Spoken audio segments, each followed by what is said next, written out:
আসসালামু আলাইকুম বন্ধুরা, আপনারা সবাই কেমন আছেন? আজ আমি একটি টপিক নিয়ে কথা বলবো, সেটা হচ্ছে হা ভোট এবং না ভোট।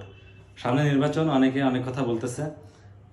বিএনপির চেয়ারম্যান বলছে হা ভোটের পক্ষে, জামাতের আমির বলছে হা ভোটের পক্ষে, অনেকে বিপক্ষে বলতেছে। তো হা ভোট জয়যুক্ত হলে সেটার কি বেনিফিট বা কী কী পরিবর্তন আসবে, এটা নিয়ে আমাদের মধ্যে একটা ধোঁয়াশা আছে।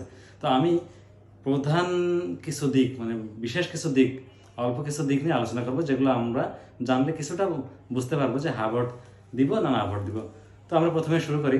1 নম্বর বিষয় হচ্ছে যে বাংলাদেশের যে সংবিধানটা আছে, সেখানে শুধুমাত্র বলা হয়েছে বাংলা ভাষার স্বীকৃতি, অনলি বাংলা ভাষার স্বীকৃতি দেওয়া হয়েছে, অন্য কোনো ভাষার কিন্তু স্বীকৃতি আমাদের সংবিধানে নেই। তো যদি হা ভোট জয়যুক্ত হয়, সেখানে বাংলা ভাষার পাশাপাশি অন্যান্য যে ভাষাগুলো আমাদের দেশে আছে, সেইগুলো ভাষারও একটা স্বীকৃতি আমাদের সংবিধানে চলে আসবে। দ্বিতীয়ত, আমরা কিন্তু বিশ্বে পরিচিতি লাভ করছি বাঙালি জাতি হিসেবে। তো যদি হা ভোট জয়যুক্ত হয়, সেখানে আমরা কি হবে, আমরা তখন আর বাঙালি জাতি হিসেবে আমাদের পরিচিতিটা থাকবে না, আমাদের সংবিধানে যুক্ত হয়ে যাবে বাংলাদেশি, আমরা তখন হয়ে যাবো বাংলাদেশি।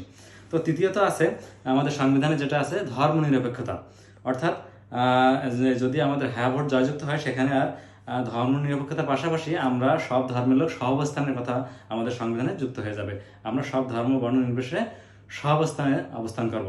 তো এরপরে আমরা আসি, বর্তমানে আমাদের সংবিধানে 22টি মৌলিক অধিকারের কথা বলা হয়েছে। সো 22টি মৌলিক অধিকারের মধ্যে বিভিন্ন অনেকগুলো অধিকার আছে। তো এখন আমরা যেটা হা ভোট জয়যুক্ত হলে আরও একটা মৌলিক অধিকার হিসেবে যেটা যুক্ত হবে, সেটা হচ্ছে ইন্টারনেট সংযোগ। নিরবিচ্ছিন্ন ইন্টারনেট সংযোগ কিন্তু আমাদের মৌলিক অধিকারে চলে আসবে, কেউ আমাদের ইন্টারনেট সংযোগ ইচ্ছা করলে আর বন্ধ করতে পারবে না।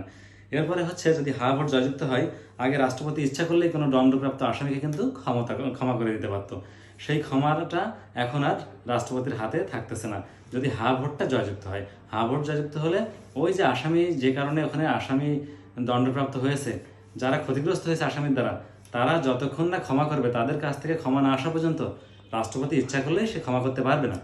এরপরে আমরা আসি, যদি হা ভোট জয়যুক্ত হয়, তাহলে কোনো ব্যক্তি 10 বছরের জন্য প্রধানমন্ত্রী থাকতে পারবে সর্বোচ্চ, অর্থাৎ 2 মেয়াদের বেশি কেউ প্রধানমন্ত্রী হিসেবে থাকতে পারবে না, যেটা এখন আছে আমেরিকাতে। হ্যাঁ, বারাক ওবামা, ট্রাম্প, এরা কিন্তু 10 বছরের বেশি কেউ প্রধানমন্ত্রী হিসেবে ক্ষমতায় থাকতে পারবে না। এবং এখন সেটা হা ভোট জয়যুক্ত হলে বাংলাদেশেও চালু হয়ে যাবে। সো যদি এটা আগে থেকে আমাদের থাকতো, তাহলে হয়তো শেখ হাসিনা এত একটা লং টাইম আমাদের ক্ষমতায় থাকতে পারতো না। এরপরে হচ্ছে যদি হা ভোট জয়যুক্ত হয়, তাহলে নির্বাচন ব্যবস্থায় যে তত্ত্বাবধায়ক সরকার আগে ছিল, সেই ব্যবস্থাটা আবার ফিরে আসবে, তত্ত্বাবধায়ক সরকারটা ফিরে আসবে।